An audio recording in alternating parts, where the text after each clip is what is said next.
Bonjour à tous, bonjour à toutes, comme tous les ans nous nous retrouvons pour les Oscars, cette année édition 2020. Et ils vont être assez intéressants cette année parce que les favoris d'à peu près tout le monde ont été pris en compte dans cette sélection. On a Joker qui est le grand favori au niveau des nominations, on a la présence d'Avengers Endgame dans la liste pour l'Oscar des meilleurs effets spéciaux, on a pas mal de films d'auteur, beaucoup de films à Oscar, donc il y a énormément de films cette année qui se sont faits sur des portraits de personnalité avec à la fin un grand discours qui touche tout le monde et qui est censé être le plus grand moment du film, l'énorme climax sentimental et émotionnel. Et on a eu les films Netflix aussi, parce que tous les ans il faut faire plaisir à Netflix et lui faire croire qu'ils sont comme un vrai gros studio hollywoodien, alors qu'ils sont un studio de production de taille télévision et câble, etc. Mais bon, c'est pas grave, ça reste c'est principalement de la communication en fait, marketing. Ils essaient de nous faire croire qu'ils ont créé un truc révolutionnaire. Ils ont juste... La seule révolution de Netflix, c'est d'avoir l'argent avant de faire les films, parce qu'ils ont un abonnement. C'est la seule révolution de Netflix. Le reste, ce ne sont que des techniques habituelles, ce ne sont que des choses habituelles. Bon bref, je vais pas rentrer dans les détails tout de suite, je pose mon petit Oscar. Et alors ce qui m'a surpris, c'est que cette année, ils ont même essayé de faire plaisir aux fans chrétiens.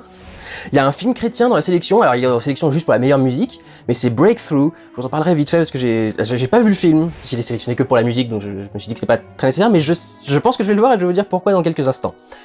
Bienvenue donc dans cette vidéo sur les Oscars. On va commencer avec une vidéo qui reviendra sur les films en compétition, ceux que je n'ai pas vlogués. S'il y a déjà eu des vlogs, je vous renverrai vers les vlogs. Ensuite, on aura une deuxième partie qui sera spécifiquement dédiée à l'analyse des meilleures chansons, puisque tous les ans cette partie pose problème à la vidéo et la fait démonétiser, donc on va en faire une section spéciale pour la musique, et comme ça si elle sera démonétisée, il y aura que celle-là qui sera démonétisée et ce sera tout. Et ensuite on aura les pronostics, donc quel film je pense devoir recevoir un Oscar, et à quel film je décerne mon Oscar personnel, pour qu'on puisse se foutre de ma gueule quand j'aurai 50% de faux après les résultats. On va commencer tout de suite avec la liste des films en compétition. Le grand favori, c'est Joker de Todd Phillips. J'ai fait un vlog sur le film, j'en ai parlé également dans mes flops de l'année, si vous n'êtes pas au courant. Il est 10ème, il est pas dans le flop, mais il est 10ème. C'est un des films que j'ai vraiment pas aimé cette année, notamment parce qu'il rend énormément hommage à Scorsese, qui est lui aussi en sélection. Le film a eu pas mal de victoires dans d'autres cérémonies, genre les Grammys. J'arrive pas à savoir si ça va vraiment rester jusqu'aux Oscars, parce que les Oscars ont quand même du mal avec le genre comics, ils ont souvent eu du mal à le récompenser. C'est pas rare qu'il y ait des films qui partent comme ça de grands favoris avec un nombre de statuettes incroyables et qui en récoltent une ou deux. Principalement, le film est là pour être dans une certaine vague qui est avec Parasite par exemple, qui est les films sociaux, qui sont les films sur les conflits de classe entre les pauvres et les riches, Joker en étant l'un des plus grands symboles. Le film est en compétition pour 11 statuettes, meilleur film, meilleur réalisateur, meilleure cinématographie, meilleur montage son, meilleur mixage son, meilleur maquillage, meilleur scénario adapté, meilleur costume, meilleur montage, pas montage son, meilleur montage tout court, meilleur acteur dans un rôle principal pour Joaquin Phoenix et meilleure musique originale. Ensuite nous avons Once Upon a Time in Hollywood. Là aussi vous avez déjà un vlog qui a été fait, quelques temps après la sortie du film, mais il y a déjà un vlog qui a été fait pour avoir mon avis sur le film, que j'ai trouvé plutôt appréciable et plutôt sympathique. C'est assez classique de retrouver Quentin Tarantino en sélection. Je me dis ça en fait, cette sélection cette année est vachement classique au niveau des réalisateurs en particulier. Sam Mendes, Tarantino, Scorsese... c'est un peu les grands classiques quoi, on sait que quand on distribue les cartes des Oscars, il y en a forcément une ou deux pour eux quoi. Et puis évidemment c'est un film sur le cinéma, donc ça plaît énormément aux Oscars d'avoir des films sur le cinéma. C'est aussi pour ça sans doute qu'il y a le film avec Judy, qui est sur Judy Garland, parce que ça reste dans leur univers à eux. Le film est en sélection pour 10 Oscars, c'est un des 3 films en sélection pour 10 Oscars, avec meilleur film, meilleur réalisateur, meilleure cinématographie, meilleur scénario original, meilleur montage son, meilleur mixage son, meilleur production design, donc décor, meilleur costume, meilleur acteur dans un rôle principal et meilleur acteur dans un rôle secondaire pour Brad Pitt et Leonardo DiCaprio. Pas dans cet ordre. Ensuite, nous avons The Irishman. Alors celui-là, j'ai pas fait de critique. The Irishman réalisé par Martin Scorsese. 3 heures des grands classiques de Martin Scorsese et du film de mafieux en général. Moi, c'est vraiment le truc pour lequel je ne comprends pas pourquoi est-ce qu'on regarde... Bon, vous me direz, la plupart des films qui sont dans un genre restent dans un certain type de code. Mais alors... voir un genre dans lequel la fondation du truc, c'est que les personnages peuvent tous se planter des couteaux dans le dos à un moment ou à un autre parce qu'ils ont aucune morale et aucun respect les uns pour les autres, même l'amitié ça peut partir en éclats pour que dalle. Je vois pas ce qu'est l'enjeu en fait à regarder. Pourquoi tu passes 3h30 à te demander est-ce qu'ils vont se planter un couteau dans le dos, dis donc? Et en quoi c'est fascinant de voir des mafieux se planter des couteaux dans le dos? Enfin moi je ne supporte pas ce genre de truc, alors vraiment c'est la quintessence du film de Scorsese quoi, c'est... Puis, qu'est-ce que c'est chiant, nom de Dieu, c'est t'as des scènes, alors, machin va appeler machin pour lui dire que machin veut le voir, l'autre va réfléchir pendant 10 minutes, donc on va avoir une petite scène pendant laquelle les mecs sont en train de réfléchir, en silence, généralement même pas de musique, puis après on aura un deuxième coup de fil pour dire ouais j'ai réfléchi, on va peut-être se voir, etc. Et puis ensuite on va avoir une autre scène pour dire hey il m'a appelé pour me dire qu'on allait peut-être se voir, et après t'as la scène où ils... Oh mon Dieu quelle horreur. Ah. Alors non, cela dit, il y a un petit truc, alors ça dit, comme je suis un peu néophyte dans le domaine de Scorsese, peut-être que j'ai jamais vu, il a fait une Godard. Il y a un moment au début du film où on présente du coup le personnage de Robert De Niro, et il dit qu'il repeint des maisons, et ça s'affiche en texte en fait sur l'écran, il y a des panneaux avec I hear you paint houses. Donc j'ai entendu dire vous peignez des maisons, ce qui est un code en gros pour dire qu'il tue des gens dans des maisons et c'est le sang qui repeint les murs. Et ça s'affiche donc comme ça en texte, les grosses lettres blanches sur fond noir, et chaque mot c'est pareil. I hear you paint houses. Ça paraît pas si essentiel que ça.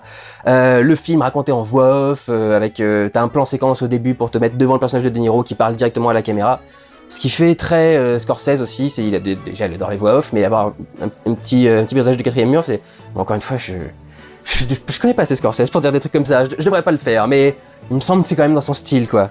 Donc ouais, tu vois un mec rentrer dans le milieu mafieux, faire ses preuves, t'as des montages où il va buter des mecs, et puis il pèse des accords, et puis des machins, enfin honnêtement, je vois pas l'intérêt. Et puis alors la leçon, comme d'habitude, c'est qu'en fait la vraie famiglia, c'est plus important que la famille italienne, que la famille mafieuse, j'arrive pas à bouffer ces trucs, quoi. Je comprends pas comment est-ce qu'on peut bouffer ça en plus plusieurs dans l'année, et aimer ça en tant que registre et tout, c'est vraiment le registre que je ne comprends pas, le milieu mafieux, quoi. Le point particulièrement notable du film, c'est cette technologie pour le de-aging, plus qu'à dire en français, pour désager les personnages, rajeunir les personnages, qui a été faite entièrement sans motion capture, mais avec de la motion capture quand même, c'est-à-dire pas de la motion capture au sens traditionnel. D'habitude, la motion capture, on met des points de couleur noir, blanc, sur la peau des personnages ou sur les costumes, et c'est ça qui va être traqué ensuite par les caméras. Et en fait, il a créé un nouveau système, il y a une caméra centrale, il y a deux petites caméras sur les côtés qui filment en ultraviolet uniquement, ce qui veut dire qu'il n'y a pas d'ombre, il y a une lumière qui part de la caméra, et qui devient progressivement sombre, et il n'y a pas d'ombre marquée en dehors de ça, donc ça marque très bien la profondeur. Et si t'en mets deux de chaque côté, t'as une image complètement stéréoscopique, t'as la texture au milieu avec la vraie caméra, et tu peux, grâce à ces deux images, capturer le mouvement en 3D des personnages sans leur mettre une combinaison de motion capture. Une technologie qui est quand même assez révolutionnaire, motion capture sans tenue de motion capture, sans point de motion capture. Ça, c'est révolutionnaire pour le coup. Le rendu, il y a beaucoup de plans où ça passe très bien, mais alors il y a quand même vachement de plans où ça fait plastique, et il y a toujours un truc dans les mouvements qui deviennent trop précis, trop parfaits quand ils ont été traités par un ordinateur. C'est toujours un petit peu compliqué. Mais c'est le seul truc qui m'a vraiment marqué dans le film, parce que pour le reste, c'est vraiment pas mon domaine, et je vais vous dire, à la base, j'étais parti pour pas le voir. Mais affronter la shitstorm et faire tout le truc, et en fin de compte, j'avais le temps, de toute façon. Donc je me suis dit, bon, allons-y. Je comprends qu'on ait voulu le découper en chapitres, hein, parce que vu comment ça avance à 2 à l'heure, mon dieu, tu m'étonnes que les gens aient voulu se dire au bout de 45 minutes, hey, tu sais quoi, on va faire une pause, et puis on va reprendre demain. Et à la limite, je ne comprends pas pourquoi se forcer, en fait. Parce que quand au bout de 45 minutes, un film te fait chier alors qu'il fait 3 heures, arrêtez-le. Bref, il est nommé pour 10 statuettes, meilleur film, meilleur réalisateur, meilleure cinématographie, meilleurs effets visuels, meilleur décor, meilleur scénario adapté, meilleur costume, meilleur montage, et 2 Oscars pour le meilleur acteur dans un rôle secondaire, pour Joe Pesci et Al Pacino, ce qui me paraît un peu particulier, un peu bizarre. Cela dit, ce sont parmi les personnages principaux du truc. Pacino, c'est le gros mafieux avec lequel De Niro va essayer de pactiser, et Joe Pesci, c'est son meilleur ami pendant le film. Mais enfin, de là, les nommer tous les deux, je trouve pas qu'ils aient fait des performances extraordinaires. Ensuite, dernier film dans la catégorie des Oscars, 1917, réalisé par Sam Mendes. Film sur la Première Guerre mondiale qui suit le long d'un plan séquence, et j'ai bien dit d'un plan séquence, la vie de 2 soldats qui sont envoyés pour arrêter une attaque qui doit avoir lieu le lendemain parce qu'elle a été prévue par les Allemands qui leur ont entendu une embuscade. Ils vont donc devoir traverser tout un tas de no man's land, devoir traverser le camp ennemi, devoir traverser des zones de guerre, des zones en ruine, etc. et affronter tous les dangers d'une guerre, du plus évident à celui qui peut sortir vraiment de n'importe où, genre le sniper caché, l'avion qui se fait tirer dessus en l'air, etc. Pour mener à bien leur mission. Étant donné le travail du plan séquence de A à Z dans le film, c'est un des meilleurs films pour te faire vivre une guerre, et en particulier la Première Guerre mondiale, de l'intérieur et à 100%. Entre le travail du plan séquence, le travail du son, les échanges entre les personnages qui sont très naturels, très vivants, qui ressemblent à des échanges que pourraient avoir des personnages dans cette situation, t'as vraiment tout ce qu'il faut pour vivre ce film à 200%. La caméra est le plus souvent derrière les personnages, parfois va passer devant si ça en fonction du danger à affronter, en fonction des choses qui sont à faire dans le plan. Ce qui donne notamment le plan le plus connu qui a été mis dans la bande-annonce, là où il est en train de traverser tout un champ de guerre avec des explosions partout et les mecs qui lui rentrent dedans et tout. Enfin, tu sens vraiment une tension qui est assez incroyable qui marche dans ce film.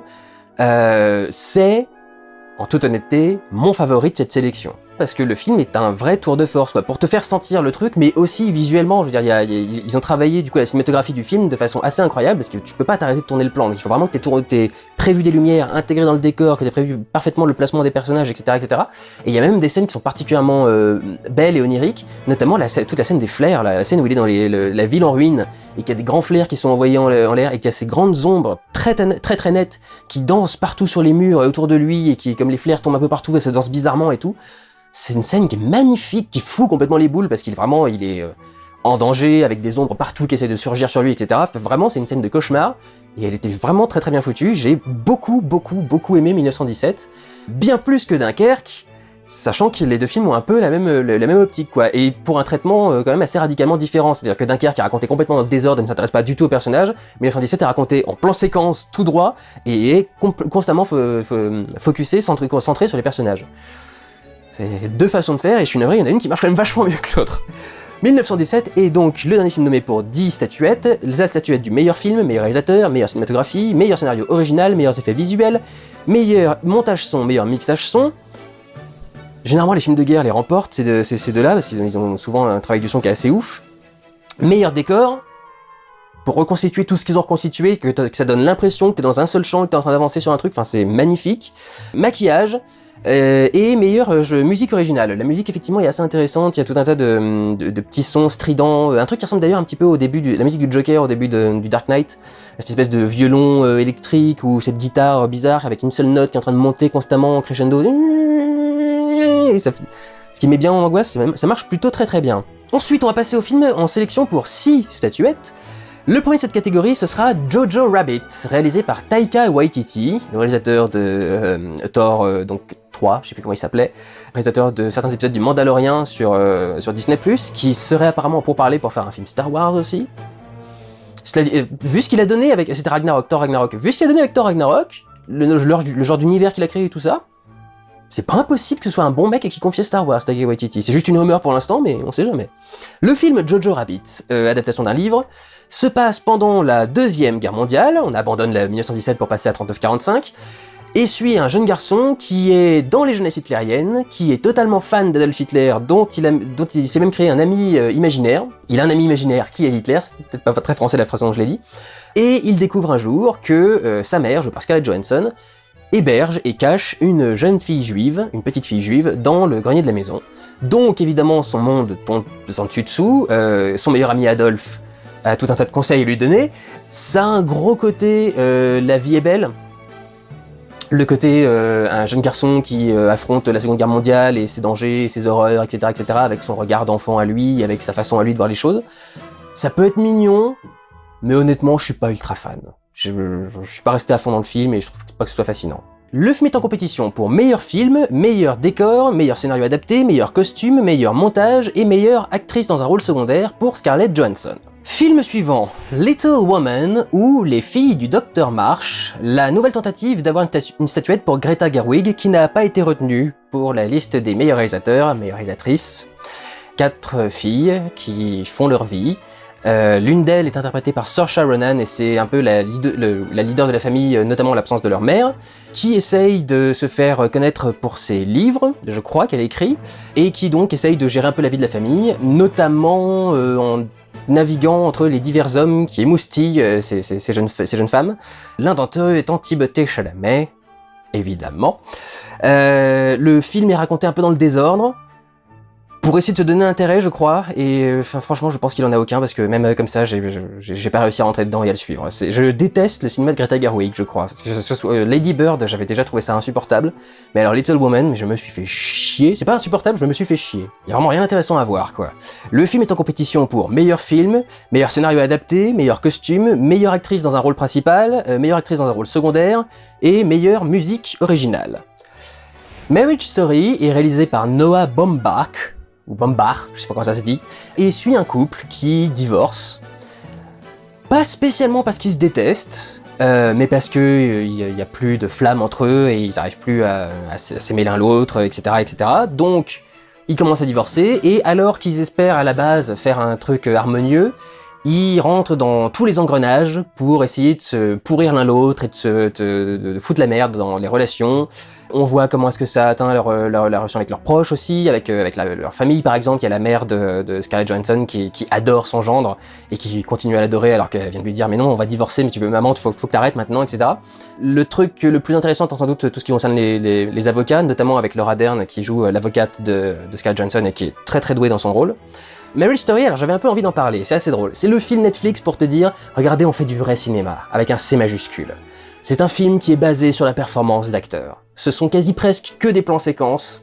Il y a beaucoup de dialogues dans Chant contre Chant aussi, mais ce sont beaucoup de plans séquences et beaucoup de scènes tournées entièrement autour de la performance d'acteurs. Il y a une scène où t'as Scarlett Johansson qui fait un monologue qui doit faire, je crois, au moins 5 ou 7 minutes à Laura Dern, son avocate, pour lui expliquer les différentes choses qu'elle a reprochées à son mari. Elle est en larmes pendant la moitié du truc, elle a différents mouvements pour être stoïque non plus dans le cadre et avoir aussi à jouer avec son corps, en se déplaçant, en cherchant un mouchoir, en se revenant, etc. C'est clairement le film le film à acteur, quoi. Le film à performance d'acteur pour te montrer, regardez, avec le cinéma de Netflix, on peut faire des performances d'acteurs aussi. Et puis avec The Irishman, on peut montrer qu'on fait des films vraiment auteurs marqués, quoi, avec des grands noms. Et alors le truc que je trouve assez marquant en fait dans ce truc, et j'ai l'impression que tout le monde est passé à côté de cette métaphore en fait. Mais si vous regardez bien, Scarlett Johansson, c'est Netflix, et Adam Driver, c'est le cinéma traditionnel. Adam Driver, c'est, dans le film, un directeur de théâtre. Donc, la forme d'art vieillotte, ancienne, qui commence à partir, quoi, qui commence à disparaître, donc beaucoup de gens commencent à avoir du mal à rentrer dedans. Et Scarlett Johansson, elle, est actrice, travaillant d'ailleurs, et je trouve ça particulièrement culotté de la part d'un film Netflix, dans les studios de Warner Bros. Il y a un moment, il y a une scène où elle sort des studios de Warner Bros, etc. Et en gros, elle dit clairement, quand elle sort des studios de Warner Bros, qu'elle est pas contente, qu'elle aurait pu jouer plus, etc. Elle a tout un tas de trucs par rapport à sa carrière qui développent en même temps que leur conflit entre eux. Et comme ils ont une carrière qui est quand même vachement en rapport avec l'acting et le cinéma, etc., etc., il y a clairement des messages qui sont en train d'essayer de passer. Notamment, il y a un passage au début du film où ils sont tous les deux à côté de leur enfant, et leur enfant veut absolument regarder son iPad. Donc le truc qui fait de la VOD. Et Adam Driver débarque, lui dit non, on regarde pas l'iPad, et commence à lui transmettre tout un tas de codes. Et en fait, c'est le cinéma qui a créé tous les codes qu'ensuite Netflix va réutiliser plus tard. Quand Scarlett Johansson s'émancipe et commence à avoir sa propre carrière et que ses problèmes se résolvent, etc., etc. Il y a un gros côté comme ça, en fait, c'est Netflix qui commence à partir, battre de ses ailes, et à côté, on a Adam Driver et le cinéma. Et on voudrait que le divorce soit à l'amiable, mais finalement, nos fans sont en train de s'engueuler les uns les autres, un truc dans ce genre-là. Enfin, il y a une grosse métaphore du conflit entre les studios traditionnels et Netflix avec Marriage Story. Et je crois que c'est toute la métaphore autour de laquelle tourne le film, en fait. On a fait beaucoup de comparaisons avec... Merde, comment s'appelle ce film sur le divorce? Kramer contre Kramer. Je trouve Marriage Story un peu supérieur à Kramer contre Kramer. J'ai vu Kramer contre Kramer justement pour comparer les deux après. Et Marriage Story explique beaucoup plus comment les choses en arrivent là où elles sont, et je trouve que c'est beaucoup plus intéressant, alors là où Kramer contre Kramer était assez différent. D'ailleurs, un truc assez rigolo, Kramer contre Kramer est vachement axé sur le père qui affronte le fait d'être tout seul pour élever son fils, alors que d'habitude c'est beaucoup plus les mères qu'on en a avant pour ce genre de truc. C'était assez original, je trouve, quand j'ai vu Kramer contre Kramer, ça m'a surpris en fait comme truc. Marriage Story, quant à lui, est nommé pour meilleur film, meilleur scénario original, meilleur acteur dans un rôle principal, meilleure actrice dans un rôle principal, donc Adam Driver et Scarlett Johansson, qui est donc nommée à la fois en actrice principale et actrice secondaire, Scarlett Johansson, une double nomination, meilleure actrice dans un rôle secondaire pour Laura Dern, l'avocate, et meilleure musique originale. Je voudrais bien savoir où il y en a. Et le dernier film avec 6 nominations, c'est Parasite, de Bong Joon-ho. Je ne vais pas refaire de vlog, j'en ai déjà fait un, même s'il était court, vous ne l'avez pas écouté jusqu'au bout. Parce que, au cas où vous ne seriez pas au courant, j'ai accès en fait aux courbes de visionnage des vlogs, et comme par hasard, en fait, la courbe s'arrête pile poil au milieu quand j'arrête de dire du mal du film et que je commence la partie où je dis du bien du film. Bizarrement, il y a la moitié des gens qui n'ont pas écouté toute la partie positive en fait, donc c'est pas surprenant que vous en sortiez en disant le mec a rien dit de positif, il a dit que c'était une merde. J'ai passé mon temps dans le vlog à reconnaître que c'était un film d'auteur artistique très réussi. Je dis juste que le sujet ne m'intéresse pas et je m'en fous. J'ai dit qu'il y avait des trucs intéressants dans les décors, dans les métaphores par rapport à la lutte des classes, etc. J'ai dit tout ce que j'avais à dire sur le truc. Je m'en bats les couilles. D'accord ? C'est ça le truc. Je ne dis pas que c'est une merde, je m'en bats les couilles. Donc il va remporter tout ce pourquoi il est nommé, c'est évident. Le film est en compétition pour meilleur film tout court, meilleur film étranger, meilleur réalisateur, meilleur scénario original, meilleur décor et meilleur montage. Ensuite, avec 4 nominations, nous avons Ford vs Ferrari, ou Le Mans 66, je crois en version française. L'histoire donc de Ford qui a essayé de développer une voiture pour concurrencer Ferrari aux 24 heures du Mans. C'était le leader incontesté qui régnait en maître sur la course, ça fait des années qu'il gagnait, et d'un seul coup ils se sont dit on va faire un gros coup, on va faire une bagnole de course spécialement pour le Mans, un truc fait pour résister pendant des heures et des heures, et on va essayer de gagner ce truc et d'en faire un gros coup médiatique. Ce qu'ils ont tout à fait réussi. Le film, quant à lui, est assez intéressant, c'est un film qui raconte, on pourrait le classer dans la catégorie biopic, film historique presque. C'est bien monté, c'est intéressant, même Christian Bale joue. Je crois que c'est la première fois que j'ai vu ça de ma vie.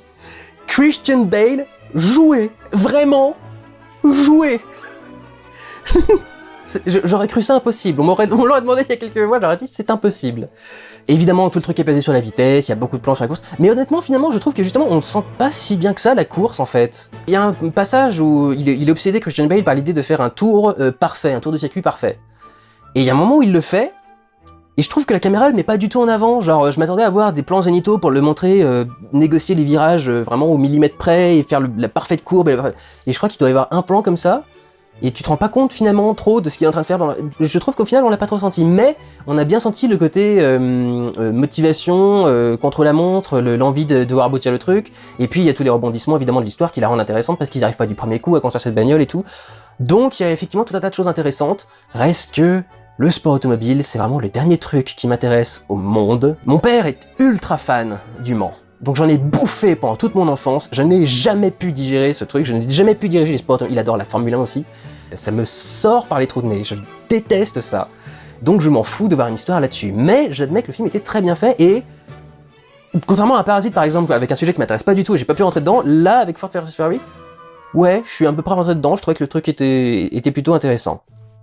Le film est en compétition pour meilleur film, meilleur montage son, meilleur mixage son et meilleur montage tout court. Ensuite, avec 3 nominations, nous avons Bombshell ou Scandale en version française, le film sur le scandale sexuel qui a ébranlé Fox News. Est-ce que j'aurais dû dire ébranlé ? Voilà, vu qu'on est sur internet, tout peut partir en jeu de mots.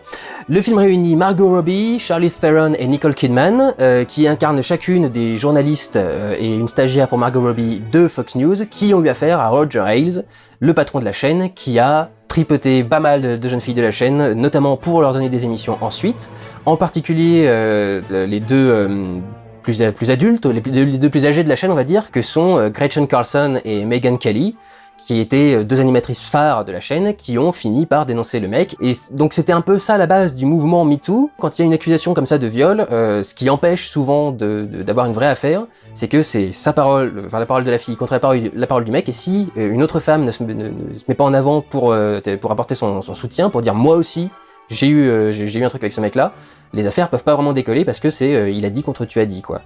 Donc pour le coup, c'était plutôt intéressant, assez bien montré. Tu sens le côté angoissant de ce genre de situation, tu vois à quel point c'est malaisant, tu vois les relations de pouvoir qui sont créées, etc. Les réactions des actrices en particulier, alors les actrices, des personnages dans le truc, sont assez touchantes quand elles ont affaire à ça, même si elles sont pas toutes non plus dans les larmes à chaque fois qu'elles en parlent. Donc il y a un aspect assez intéressant au film, un miroir réfléchissant pour Hollywood aussi, qui a été victime de l'affaire Weinstein peu de temps avant ou après, je sais plus. Honnêtement, je trouve ça plutôt bien mené. Maintenant, je sais que les films politiques, finalement, ça réussit pas trop. Vice, par exemple, avait été complètement snobé l'année dernière, et je suis pas sûr que Bombshell ait beaucoup plus de succès. il est nommé en catégorie meilleur maquillage. Et là j'ai été distrait, donc j'ai oublié meilleure actrice et meilleure actrice secondaire. Alors, on pourrait croire que ce serait parce qu'il y a des meufs, que donc du coup elles sont toutes maquillées. En fait, c'est parce qu'ils ont tous et toutes des prothèses, presque tous, pour ressembler aux personnages originaux, et c'est vrai que c'est très bien fait. Ensuite, nous avons un autre film Netflix, The Two Popes, donc les deux papes, un film sur la transition entre le cardinal Ratzinger et le pape François. Donc un film sur la crise de foi de Benoît XVI, et sur le scandale aussi qui avait eu lieu par rapport à un scandale sexuel et un scandale par rapport à la Banque du Vatican, donc en gros des scandales partout. Benoît XVI est joué par Anthony Hopkins, qui a réussi à trouver ce rictus ignoble qui caractérise Ratzinger. Si vous vous souvenez de ce mec, on l'a un peu oublié quand même depuis. Tout le monde lui disait qu'il ressemblait à Palpatine, et il avait des airs un peu bizarres, et il avait cette façon de se tenir penché avec cette espèce de rictus bizarre là. Et Hopkins a parfaitement réussi à le reproduire. Et donc il est en face à Jonathan Pryce, explique la crise de foi de Ratzinger et qui est François Ier, d'où il vient et pourquoi est-ce que c'est un pape aussi particulier, aussi inhabituel, en montrant également les conclaves, etc. C'est étonnant pour un mec qui est aussi athée que moi. J'aime beaucoup les films généralement sur les papes. Il y en avait un, je crois que c'était Abeus Papam, il me semble, que j'avais beaucoup aimé, qui est sorti il y a 4 ou 5 ans, tout dans ce genre-là, et que j'avais trouvé très très bon aussi, avec un pape en crise de foi. Je sais même pas si c'était prophétique ou si c'était après que Benoît XVI ait abdiqué, mais... Et il se trouve que les deux papes, j'ai pas mal aimé. Je dois dire que parmi les films Netflix, c'est peut-être un des meilleurs films que j'ai vu depuis le début, quoi. Je vous l'ai déjà dit avec d'autres films, mais j'adore les films sur les grands moments de l'histoire, des grands dialogues entre des personnes qui ont des responsabilités énormes entre les mains et qui ont des grands échanges à se faire, avec des grandes vérités sur la vie, là sur la religion pour le coup. Je trouve ça toujours assez fascinant, et j'ai été assez fasciné par du coup ce film. Donc effectivement, bravo Netflix. D'un autre côté, ils ont fait exprès. C'est le genre de film qui est fait exprès pour travailler un côté un peu respectable et peut-être être envoyé aux Oscars, notamment les acteurs. C'est aussi pour ça qu'Anthony Hopkins se retrouve nommé pour la 12e fois pour un Oscar. Jonathan Pryce, j'en sais rien. Et c'est pour ça aussi justement qu'on a beaucoup de noms connus en fait dans ces trucs-là, c'est qu'il y a beaucoup d'entre eux qui viennent de films Netflix, et que Netflix a engagé pour avoir de la crédibilité aux Oscars et avec ses films en fait. Et pour donner cette impression de regarder le cinéma extraordinaire que fait Netflix. C'est du cinéma sous-budgété, mais si vous voulez. Le film est très bien fait en plus, très joli, il y a beaucoup d'idées de mise en scène qui sont intéressantes, il y a un délire autour de ABBA et de Dancing Queen qui est ensuite utilisé dans une scène et ça marche super bien. Je trouve que le montage est vachement intéressant, je comprends pas pourquoi lui n'est pas nommé dans le cadre du meilleur montage. C'est marrant, à chaque fois que je vois des films avec des séquences de montage que je trouve vraiment intéressantes, ils sont jamais en sélection pour le montage. Et à chaque fois qu'ils sont en sélection pour le montage, je me fais... Mais il y a quoi de trucs particulièrement beaux de montage qui est dans ce truc, enfin vous êtes cons quoi. Et il y a un moment où il y a toute une scène qui se déroule dans la chapelle Sixtine, le personnage y rentre, et il est dans un petit coin, il fait très sombre, on voit absolument rien. Et quand la caméra se tourne et révèle qu'on est dans la chapelle Sixtine, ils ouvrent le diaphragme de la caméra, donc tout d'un seul coup beaucoup de lumière rentre, et comme ils sont en train de dézoomer en plus et de te montrer la chapelle Sixtine, etc., ça a un côté effectivement très majestueux, quoi. T'as la lumière qui arrive en même temps que la peinture de la chapelle Sixtine. Il y a quelque chose d'assez divin du coup qui est filmé à ce moment-là. Il y a même un truc que j'ai trouvé très intéressant, c'est il y a un moment où ils sont en train de parler tous les deux, Jonathan Pryce et Anthony Hopkins, qui d'ailleurs se parlent et jouent en anglais, en italien, en espagnol, en latin. J'en ai oublié un là. Et un peu de français même. Et d'un naturel incroyable. Je sais pas s'ils sont totalement bilingues ou si c'est juste le talent d'acteur, mais ils sont ouf. Et il y a un moment où ils sont en train de s'engueuler et la tension du film va être marquée en jouant sur le cri d'un des oiseaux, qui a pas vraiment un cri mais qui a plus un sifflement, et du coup le sifflement te fait sentir qu'il y a une tension malsaine qui est en train de se créer entre les deux personnages et que ça pourrait péter un petit peu, quoi. Il y a un truc qui marche pas bien, comme une théière, vous savez, le bruit d'une théière qu'on met sur le feu pour marquer du coup la tension avec le sifflement qui monte petit à petit. Ça fait un peu le même effet mais avec un oiseau. Je crois que c'est une des premières fois que j'ai vu ça. Ça a déjà dû être fait, mais je crois que c'est une des premières fois que j'ai vu ça et ça marche super bien, quoi. Les deux papes est en sélection pour meilleur scénario adapté, meilleur acteur dans un rôle principal et meilleur acteur dans un rôle secondaire. Les deux sont nommés Jonathan Pryce et Anthony Hopkins. Autre film en sélection avec 3 Oscars, nous avons Star Wars 9, The Rise of Skywalker. Le film dispose de vlogs que vous avez probablement déjà vus, et est en sélection pour meilleur effet visuel, meilleur sound editing, donc meilleur montage son, et meilleure musique originale. Parce qu'après tout, pourquoi se priver de se foutre de la gueule du monde quand on est Disney? Ensuite, nous avons Judy, avec Renée Zellweger dans le rôle principal de Judy Garland, l'actrice qui avait joué dans Le Magicien d'Oz, qui était l'incarnation typique de l'actrice façonnée par le studio. On lui avait changé de nom, on lui imposait ce qu'elle bouffait, comment est-ce qu'elle parlait, comment est-ce qu'elle était dans les photos, etc. etc. Même son anniversaire, je crois que c'était un faux anniversaire, un truc dans le genre. C'était le cinéma des auteurs principalement, et que les auteurs décidaient de tout pour les acteurs, parce que les acteurs étaient rien et étaient des marionnettes entre les mains des studios. Presque rien, ils faisaient vendre des places quand même déjà, et après on s'est rendu compte que c'était eux qui devaient vendre des places plus que le nom du mec qui est sur l'affiche, donc on s'est dit ah tiens c'est peut-être eux qu'on devrait mettre en avant. Et donc Judy raconte ça en se concentrant sur la fin de carrière de Judy Garland, quand elle est retournée à Londres pour faire une petite carrière de musical et chanter ses plus grands titres, parce qu'aux États-Unis plus personne voulait d'elle. Le film est pas mal du tout, honnêtement j'ai bien aimé le portrait qui a été fait, alors c'est la quintessence du film pour les Oscars. Ça se termine typiquement avec le grand discours du personnage principal qui est devant la foule et qui explique ce que c'est d'avoir eu sa carrière et sa vie et son combat, etc. etc. Et c'est très émotionnant. Le film est en compétition pour meilleur maquillage. Alors là, c'est vraiment littéralement parce qu'on a juste maquillé une nana avec une truelle, quoi. Et meilleure actrice dans un rôle principal. C'est un petit peu la base du truc. Ensuite, nous avons Harriet. Harriet est un film sur Harriet Tubman. Harriet Tubman, c'était une nana dont j'avais beaucoup entendu parler parce que c'était un symbole assez connu des Afro-Américains, mais je savais pas pourquoi est-ce qu'elle était connue en fait. Et bah maintenant que j'ai vu ce film, je sais pourquoi est-ce qu'elle est connue en fait. Nom de Dieu, la vie qu'a eu cette meuf, c'est absolument dingue. Le courage, la noblesse, c'est absolument fou. C'est l'histoire donc d'une jeune fille qui naît esclave dans une plantation, qui va s'en échapper jusqu'à Washington, il me semble, en Pennsylvanie, rentrer dans une association de défense des esclaves et des noirs américains, et au lieu de rester tranquille et libre, elle va participer activement à ce réseau et retourner libérer des esclaves et les ramener avec elle. Elle en a ramené des centaines et des centaines.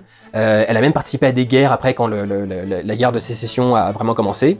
Après, c'est là aussi le film classique pour les Oscars. Elle a sa grande scène de discours à la fin du film pour le climax, pour montrer son courage, sa force, ce qu'elle a vécu et en quoi ça devrait inspirer tout le monde, etc., etc. Donc ça fait très très très film pour Oscar. Mais il y a des idées intéressantes. J'aime bien l'idée notamment que, et sans qu'elle les fait elle-même, quand elle passe d'esclave à libérée, elle perd en fait son foulard qui retenait ses cheveux.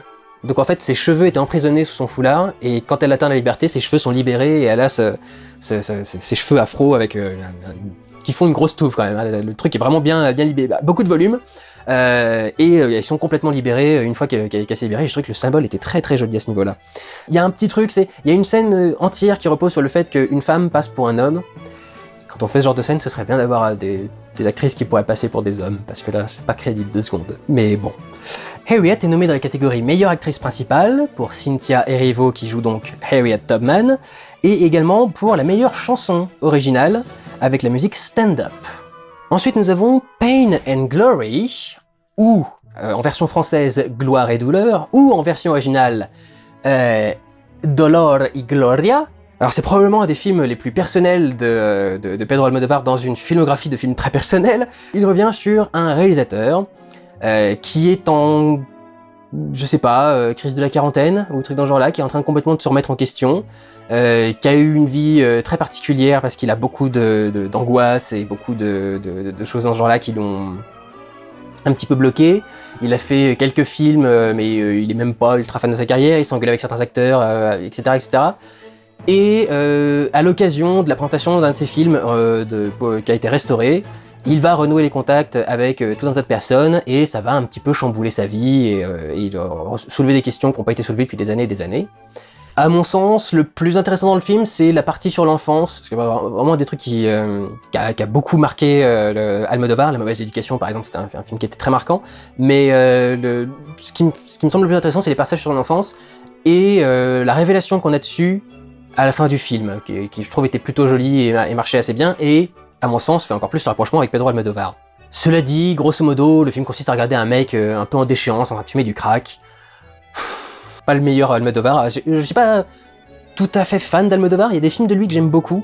La mauvaise éducation était un film que j'ai bien aimé, mais là pour le coup celui-là, non, ça me paraît pas extraordinairement passionnant. Le film est en compétition pour son acteur principal, Antonio Banderas, qui est donc en sélection pour meilleur acteur dans un rôle principal. Dernier film à 2 statuettes, Toy Story 4. Alors du coup, je l'ai regardé. Le premier Toy Story que j'ai vu depuis le premier. Il y a des adultes qui vont voir ça. Et qui disent, en sortant, que c'est des bons films. Alors j'ai pas vu le 2 et le 3. Je vais me retenir du coup de faire des commentaires dessus. J'ai entendu qu'il n'y avait pas des retours particulièrement positifs sur le 4. Je le trouve d'un inutile et d'un vide. Bon bref, j'ai pas du tout aimé Toy Story 4. C'est tout ce que je vais vous dire sur le film. Je vais pas aller plus en détail dans le truc, c'est vraiment pas mon univers, mais j'ai pas du tout kiffé ce truc. Le film est en compétition pour meilleur film d'animation et pour une meilleure chanson originale. Et ensuite, nous avons toute une sélection de films qui ne sont en compétition que pour un seul Oscar, donc je vais revenir un petit peu rapidement dessus. Le premier, c'est A Beautiful Day in the Neighborhood. Comment est-ce qu'il a été traduit en français? Alors en français, ils l'ont rappelé Un ami extraordinaire. C'est un film, en principe, sur Fred Rogers.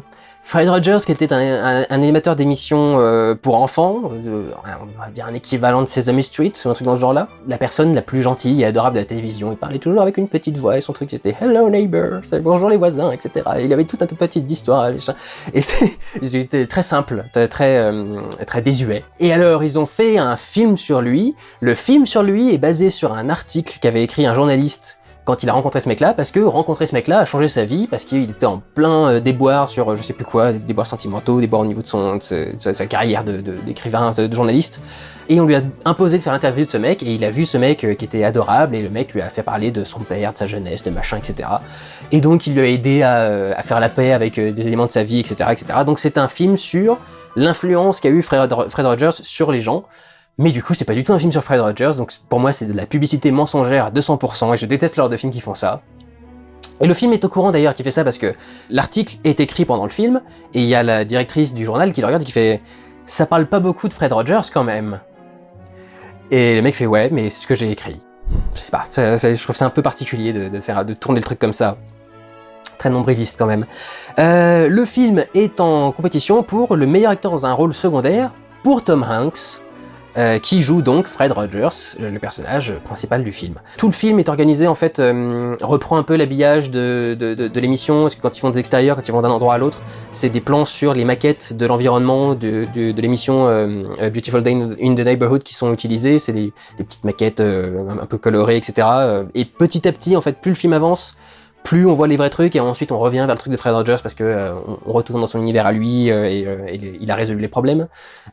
Donc il y a des idées de mise en scène qui sont intéressantes, mais clairement je sais pas ce que le film fout là, et s'il n'y avait pas Tom Hanks, il foutrait rien là, quoi. Enfin, il aurait rien à foutre ici. Ensuite nous avons le cas Richard Jewell, ou Richard Jewell en version originale. Richard Jewell était un agent de sécurité qui, lors d'un concert, d'un festival, a détecté un paquet abandonné, un sac abandonné sur le terrain, a lancé une alerte, et il a bien fait parce que le sac a explosé et a fait des victimes et des morts, et qui s'est ensuite se trouvé sous le feu des caméras parce que une journaliste a entendu que le FBI enquêtait sur lui, parce qu'on enquête régulièrement sur la personne qui a trouvé le sac, et en plus il a un profil qui est très particulier. Et du coup, ça fout la merde dans sa vie. À mon sens, c'est un petit peu un équivalent de Gone Girl de David Fincher, si vous l'avez vu. C'est un peu cette idée de l'horreur de l'image publique, et comment est-ce qu'elle se crée, et comment est-ce qu'elle reste, et comment est-ce qu'elle te colle à la peau, etc., etc., et comment est-ce que ta vie peut partir en couille pour que dalle. J'ai trouvé le film plutôt sympa. Ce que je trouve honteux, c'est qu'ils aient pas nommé l'acteur principal, Paul Walter Hauser, dans la catégorie meilleur acteur, parce qu'il porte tout le film et qu'il a une performance qui est extraordinaire. Et non, les mecs l'ont complètement snobé. J'avais pas remarqué, mais le film est réalisé par Clint Eastwood, je savais même pas. Il n'est, cela dit, nommé que pour la meilleure actrice dans un rôle secondaire pour Kathy Bates, qui joue la mère de Richard Jewell, et qui est tout à fait touchante. Et je vous le dis dès maintenant, mais j'ai des gros soupçons sur le fait qu'elle puisse avoir l'Oscar, étant donné que les Oscars aiment bien généralement, bon déjà Kathy Bates, et les rôles de mère courage. L'année dernière, l'actrice qui avait eu l'Oscar, elle jouait une mère, et elle avait genre 2 scènes dans le film, mais ça avait marqué parce que c'est une maman, quoi. Et le symbole de la maman et tout. Donc je crois que, pour moi, Kathy Bates part avec un petit avantage dans cette catégorie. Ensuite, alors ce film-là, beaucoup de gens m'ont demandé d'en parler. Je crois que si ça prouve quelque chose, c'est que Warner Bros. Sait enfin comment vendre des films, parce que pour qu'on parle d'un film comme ça à ce point, J'ai du mal à comprendre comment ça se passe en fait. Le film s'appelle The Lighthouse et contient Willem Dafoe et Robert Pattinson qui se préparent avec Warner Bros qui produit le film à incarner le Dark Knight, le Batman. Et alors ils ont décidé de faire ça avec un film d'auteur filmé en 1.17. J'avais noté un 33 à la base, mais le cadre est tellement restreint que je me demande même si c'est pas du 1.17, c'est-à-dire le vrai format carré, entre guillemets. J'aime pas le dire carré, mais c'est vraiment le format classique qu'on a eu pendant les tout débuts du cinéma, et en noir et blanc, un gros délire d'auteur. Ça m'a beaucoup fait penser Merde, comment ça s'appelait ? Les mauvais garçons, le truc avec les 5 mecs qui étaient envoyés sur une île, le truc complètement hipster, les garçons sauvages, voilà, c'est comme ça que ça s'appelait. Ça me fait un peu penser à ça, sur le délire, c'est un peu la même chose. C'est 2 mecs qui sont enfermés dans un phare, qui doivent du coup gérer pendant à peu près 1 mois, et qui deviennent fous petit à petit, à cause de l'enfermement, à cause de l'alcool, et à cause du fait que Willem Dafoe soit de base complètement barré. Il y a toute une histoire de malédiction, parce que si tu fais du mal aux mouettes qui représentent l'âme des défunts, et bah du coup il peut t'arriver un truc après, etc. Et donc tout ça est très onirique, très artsy, très bien filmé pour le coup. Alors effectivement il y a de très beaux plans magnifiques et ils exploitent parfaitement le cadre 1.17 ou 1.33 si c'est un 33 académique. Le 1.17 est un cadre beaucoup plus facile à remplir, c'est un cadre plus humain. Par exemple le phare qui remplit complètement le cadre à plusieurs reprises, tu devrais te mettre beaucoup plus proche du phare que ça si t'étais dans un autre cadre, en 16 neuvième ou en scope. Pas 16 neuvième, c'est à 85, mais on va simplifier, 16 neuvième. Parce que la largeur du truc nécessiterait de te rapprocher beaucoup plus pour que les bords arrivent au niveau des bords du cadre. Donc c'était très beau visuellement, c'est sans doute pour ça qu'il est nommé dans la catégorie meilleure cinématographie. Et c'est tout. Et je dois dire que ça me paraît plutôt justifié parce que pour le reste, je suis pas trop rentré dedans et je suis pas trop rentré dans le délire. Pour le coup, j'étais un peu rentré dans le délire des garçons sauvages, et là, celui-là, non. C'est voir 2 poches en train de devenir complètement défoncées au fur et à mesure. Je m'en fous, un petit peu. Et tout leur délire avec Neptune et tout le bordel. Donc voilà, pour ce qui concerne Lighthouse, en ce qui me concerne, bah, c'est pas vraiment, ça m'a pas vraiment charmé. Ensuite, nous avons Knives Out. Celui-là a eu droit à une critique dans mes flops de l'année. J'ai pas fait de vlog dessus, mais il y a une critique dans les flops. Donc vous pouvez aller le voir, mais j'ai pas aimé Knives Out, et il n'est sélectionné qu'en catégorie meilleur scénario original. Grand bien te fasse, mon petit Ryan. On verra bien s'il arrivera à avoir quelque chose ou pas. À mon sens, c'est un scénario qui mérite absolument pas de gagner un prix ou quoi que ce soit, mais la vie est mal faite, donc on ne sait jamais. Ensuite, nous avons Ad Astra, qui lui a eu un vlog complet, qui est sorti en même temps que le film. Très surprenant, je dirais, de le retrouver là. C'est peut-être Disney qui essaie de faire croire que la Fox n'est pas totalement morte, maintenant qu'elle a été rachetée par Disney. Peut-être essayer de se racheter pour avoir trucidé le film au montage, comme l'a dit le réalisateur. En tout cas, c'est assez surprenant, je trouve. Je vois pas trop ce qu'il fout là, même pour le meilleur mixage son. Ça me paraît pas très intéressant. Puis alors, c'est intéressant d'essayer de te faire croire qu'ils font ça pour garder un peu de sa superbe à la Fox, vu que dans quelques mois, elle ne va plus s'appeler la Fox. Parce qu'en fait, ils veulent Vous avez entendu parler de Bombshell, du coup, un peu plus tôt dans le scandale, dans ces critiques. Comme le scandale a touché la Fox, et qu'il y a toujours une chaîne de télé qui s'appelle Fox, qui n'a pas été vendue avec le studio Fox, la chaîne de télé est restée indépendante du studio Fox, du coup, Disney veut séparer la Fox, qui est quand même une chaîne de droite, voire d'extrême droite par rapport à la politique américaine, et eux-mêmes, Disney, et leur film ensuite. Donc ils sont en train de la renommer pour peut-être juste que ça s'appelle la 20 ou un truc dans ce genre-là. Enfin, ils vont peut-être retirer le Fox, quoi, parce que Fox, c'est vraiment le truc marquant de ce studio, donc ils vont peut-être le retirer. Ah, Disney. Du coup, je vais finir vite fait avec eux, avec d'autres films qui sont en sélection rapidement pour juste un Oscar. Nous avons Le Roi Lion, qui a eu son vlog, qui est dans les flops, qui est nommé pour l'Oscar des meilleurs effets spéciaux. Le film entier est un effet spécial, donc ce serait quand même chaud qu'il soit pas dedans. Ils auraient pu le mettre dans la catégorie film d'animation, pour moi ça aurait été beaucoup plus cohérent. Nous avons aussi Avengers Endgame, qui mérite absolument pas d'être là, même pour ses effets spéciaux. Les effets spéciaux des Marvel sont toujours corrects, mais c'est jamais non plus des trucs extraordinaires. Doctor Strange aurait à la limite mérité de se retrouver un petit peu pour une statuette, mais Endgame, non. Pas exagéré non plus, juste une grande scène de baston avec sur une grande plaine. quelques effets d'espace, ça va quoi. Et nous avons aussi Maléfique 2, alors c'est le pouvoir du mal je crois en français, Mistress of Evil en version originale, lui a été fait dans mes rattrapages. Il n'y a pas de vlog mais il est dans les rattrapages, je crois que c'est quasi le premier ou le deuxième film dont je parle dans les rattrapages, donc si vous voulez avoir mon avis dessus, vous pouvez aller voir ça. Enfin, il nous reste les films qui ne sont nommés que pour la meilleure chanson originale et pour le meilleur film d'animation.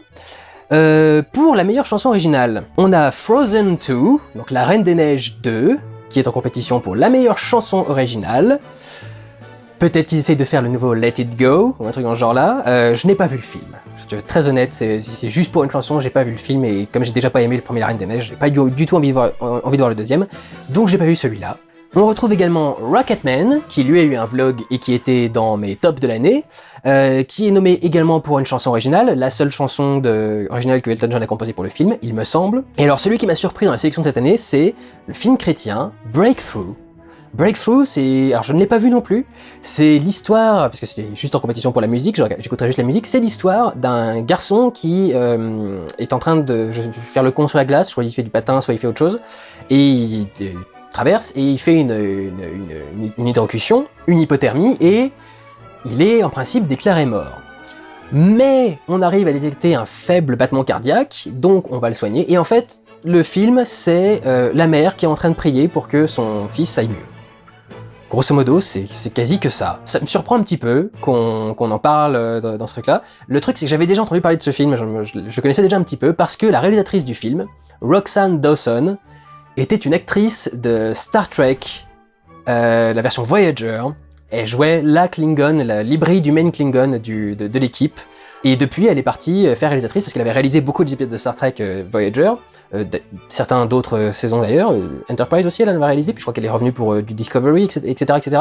Et donc elle est devenue réalisatrice en général, et là elle a fait ce film donc qui est centré sur un truc un peu chrétien. Heureusement, c'est pas la quintessence du film d'exploitation chrétien comme savent le faire les Américains, c'est un domaine très particulier qui sera abordé plus tard je pense. Et enfin, la sélection pour les meilleurs films d'animation sont en compétition le Missing Link de Laika, donc film d'animation traditionnel stop motion, fait donc avec des personnages en pâte à modeler, mais vous me comprenez quoi, en pâte à modeler. L'histoire se concentre sur Monsieur Link, qui est un Bigfoot, qui serait donc le lien manquant par rapport à l'évolution de l'humanité, ce qu'essaye de prouver un explorateur. La raison pour laquelle j'ai cette air de dépit avec Bigfoot, c'est je comprends pas qu'une société de production puisse se plaindre et être surpris d'avoir fait un four en salle en faisant un film sur Bigfoot. À quel moment les gens vont réaliser que c'est un des sujets les plus ringards des États-Unis et que personne ne s'intéresse au Bigfoot? Tout le monde sait que c'est une arnaque créée par je sais pas quel débile qui a loué un costume de singe et qui a fait le con en forêt avec ses potes et qui s'est fait photographier. Ça n'a jamais existé, ça n'a aucune valeur, et même les enfants en fait n'y croient plus, et c'est même pas une créature mystique genre le vampire quoi, le Bigfoot franchement c'est le truc le plus idiot du monde quoi. Donc faut pas s'étonner de faire des films qui marchent pas quand tu fais un truc dont le fait principal est ça quoi. Sachant qu'en plus le film est assez barré, assez space, donc c'est un Bigfoot mais il parle tout à fait normalement, donc tu vois pas ce que ça change par rapport au truc, et puis donc il va aller retrouver les Yétis qui sont quelque part en Chine, uniquement pour avoir des financements chinois pour le film. J'ai pas trouvé que le film était particulièrement prenant au niveau de son scénario ou du reste, c'est de la magnifique animation stop motion au service d'un scénario mais débile quoi. Comment peut-on imaginer 2 secondes avoir un succès en salle avec un scénario pareil? Tu ferais un film sur une éponge, ce serait... ouais c'est dit, il y a Bob l'éponge, mais tu ferais un film sur une éponge, ça aurait autant d'intérêt quoi. Bigfoot. On a How to Train Your Dragon 3, The Hidden World, donc Dragon 3 pour faire simple, le monde caché. Encore un monde caché, parce que c'était pas déjà l'histoire du deuxième, de trouver le monde caché dans lequel il y avait la mère du coup du héros. Il y a combien de mondes cachés dans leur truc exactement? Ils vont faire combien de suites avec des mondes cachés dans un coin? Reste que le film est absolument sublime visuellement, notamment au niveau du nombre de détails, du nombre de dragons, du nombre de choses. Quand ils arrivent dans cette espèce de caverne aux dragons avec ces trucs luminescents partout, là c'est sublime. Ça rappelle beaucoup Coco d'ailleurs, mais c'est assez sublime. Après moi j'ai jamais été un gros fan de la saga Dragon. J'ai jamais trouvé ça particulièrement fascinant. Bizarrement, je sais pas pourquoi, mais ça m'énerve que les dragons aient une attitude de chat. Je sais pas pourquoi. C'est pas spécialement un mal, hein, mais ça m'énerve. Je trouve que c'est trop simple en fait pour essayer de leur donner une personnalité attachante. Évidemment que tu leur donnes une personnalité de chat, c'est mignon et attachant, mais bon. Donc voilà, moi ce qui concerne Dragon, c'est pas trop mon kiff. Nous avons aussi en film d'animation Klaus. Alors Klaus, c'est assez intéressant parce que, contrairement à ce que les images pourraient vous faire croire, c'est bien de l'animation 2D à la main, avec du vrai croquis dessiné à la main et scanné ensuite, etc. Mais ils ont développé une technique pour rajouter de la texture quasi en volumétrique sur du 2D, et pour ajouter tout un tas d'ombres qui sont facilement modifiables et facilement gérables pendant la post-production d'animation. J'ai vu quelques programmes comment ils utilisaient le truc et c'est assez révolutionnaire. Et le rendu est absolument dingue. J'étais persuadé pendant tout le film que c'était de la 3D convertie en 2D, du cel shading quoi. Et quand j'ai découvert les vrais storyboards et les vrais trucs dessinés à la main et peints, etc. par le programme et tout, j'ai fait « C'était à la main ?» C'est bluffant, c'est absolument bluffant en termes techniques. L'histoire, c'est qu'un gosse de riche, qui ne fout rien de ses journées parce qu'il est né avec une cuillère en argent dans la bouche, est muté par son père dans le bureau de poste le plus reculé du monde, et celui qui a le moins de courriers, avec pour mission de faire en sorte qu'à la fin de l'année, il y ait à peu près 6000 lettres qui soient parties de ce petit village dans lequel il y a, pour ainsi dire, personne qui écrit, parce que c'est un village où les gens sont toujours en conflit et toujours en train de se faire des bastons, etc., etc.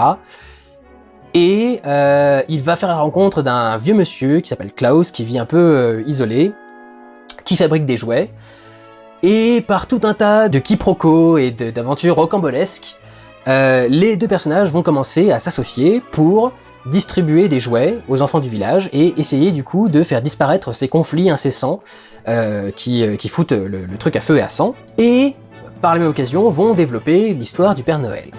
Alors le truc est pas mal, je crois qu'ils essayent un peu trop de mélanger l'univers réel et la magie, qu'il y a un moment où ça devient plutôt crédible. La fin du coup fait un peu ah bah non, finalement on a un peu changé d'avis, il y a un peu de magie dans tout ça parce que finalement le truc réaliste ça marche pas super bien. Mais le film est très sympa et surtout très drôle.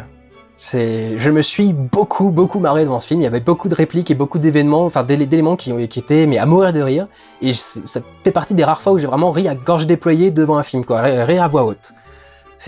Donc j'ai vraiment trouvé que ça marchait plutôt bien. C'est encore une fois une proposition intéressante de la part de Netflix. Je vais finir là-dessus vite fait avec Netflix. C'est pas une surprise que des téléfilms soient des trucs de qualité. Je vais vous donner un exemple très simple. Hit, ou ça. La première version de Hit, qui a été connue, et qui est connue par tout le monde, et qui est connue pour être plutôt une bonne version, c'est la version téléfilm sur le câble américain. Ce que fait Netflix, c'est ce qu'ont fait les chaînes câblées américaines depuis des années et des années, quoi. Avec juste plus de production, parce que ils ont un abonnement particulier, et ils reçoivent plus d'argent qu'une chaîne toute seule, et ils peuvent produire un peu plus. Et ils ont un deuxième bénéfice, c'est que récemment les technologies se sont beaucoup améliorées, les technologies numériques notamment pour tourner, les caméras numériques, les éclairages qui sont devenus maintenant même moi je peux avoir des lampes LED comme ça. Donc du coup c'est devenu beaucoup plus facile de faire des films qui ont de la gueule. Et c'est pour ça que Netflix impressionne comme ça les gens, parce qu'ils se disent oh la vache, il y a un truc qui produit pour pas grand chose, et finalement les films ont plutôt de la gueule. Oui, mais c'est parce qu'en fait cette méthode de production elle est complètement, elle a été rincée quoi, on la connaît, et les caméras sont plus jolies aujourd'hui quoi, ont plus de gueule qu'à une certaine époque. C'est tout quoi, c'est la seule différence, mais c'est la pure esbrouffe Netflix. Ils font ce que peut faire n'importe quelle chaîne du câble, et c'est ça qui m'énerve en fait, c'est qu'ils essayent de se faire passer pour plus gros qu'ils sont en fait. C'est la grenouille qui veut se faire plus grosse que le bœuf Netflix. Et ils me saoulent avec ça. Ils n'ont pas de prétention à se dire plus gros que le bœuf. Voilà, pour ce qui concerne vite fait mon avis sur Klaus. Et enfin, nous avons I Lost My Body, ou J'ai perdu mon corps, un film d'animation français, qui se retrouve en compétition ici, que je n'avais pas été voir, parce que quand j'ai vu l'affiche, quand j'ai lu le résumé, je savais exactement quel genre de film j'allais avoir. Je vous le dis tout de suite, parce que c'est le genre de truc qu'il faut savoir quand tu vas voir un film de ce genre, un film d'animation de ce genre. Quand t'as un truc aussi bizarre que un mec a perdu sa main et sa main est vivante, genre la famille Adams, et se promène dans un truc pour essayer de le retrouver, vous pouvez être sûr que ça n'aura aucun intérêt dans le scénario. Ça ne va jamais être vraiment un point central, ça va jamais être traité, etc. Ça va jamais être expliqué non plus. C'est juste, on fait de l'animation, donc on peut faire plein de délires, plein de machins, donc on a décidé de mettre une main qui avait une personnalité, etc. Et la main va te permettre et le personnage à côté vont te permettre de découvrir un petit peu la vie du mec, etc., etc. Principalement, on suit un héros, pas vraiment la main, qui est le personnage principal, qui aurait perdu sa main. vous comprendrez comment ou pourquoi c'est possible en voyant le film, et qui a une petite vie un peu merdique et qui essaye de s'en sortir quand même avec ses petites livraisons et ses machins.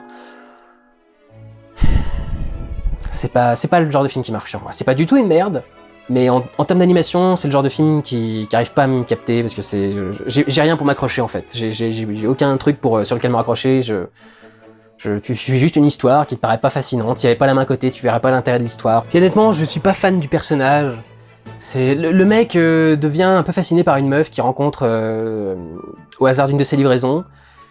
Et il va devenir complètement stalker, le mec va aller se faire engager chez un menuisier alors qu'il connaît rien à la menuiserie, juste parce qu'il a vu que le menuisier était un peu pote avec la meuf et qu'il a passé le voir de temps en temps, donc du coup il est venu...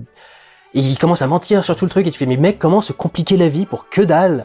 Enfin vraiment, j'ai trouvé le personnage assez énervant en fait, je l'ai trouvé un petit peu chiant. T'as tout le moment où t'as le... Évidemment quand t'as ce genre de truc avec les mecs qui mentent, t'as la scène, le passage où on révèle qu'il a menti. Et j'aime bien tel personnage qui fait mais qu'est-ce que tu voulais que je te dise, que j'étais juste le livreur qui a pas pu ouvrir ta porte, etc. Et quand il a dit ça dans le truc, j'ai noté dans mon truc, tu veux dire la vérité? Je sais pas, j'ai un problème avec les gens qui s'inventent des mensonges absolument stupides comme ça. Je comprends pas pourquoi est-ce qu'il y a ce délire par rapport à un igloo, je trouve la leçon complètement conne. Et alors juste vite fait en termes d'animation, alors c'est Xylam il me semble le studio d'animation, hein, je crois, qui s'est longtemps fait connaître pour faire de l'animation cheap sur internet, et qui maintenant va être connu pour faire de l'animation cheap au cinéma. Parce qu'excusez-moi, mais alors, de l'animation avec ce framerate,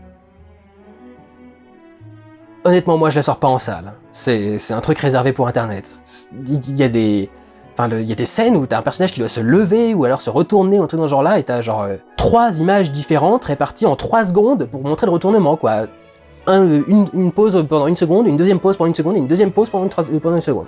Une troisième pause pendant 1 seconde, ça fait 3 secondes de truc. Enfin, j'ai jamais vu un truc aussi saccadé et dégueulasse, quoi.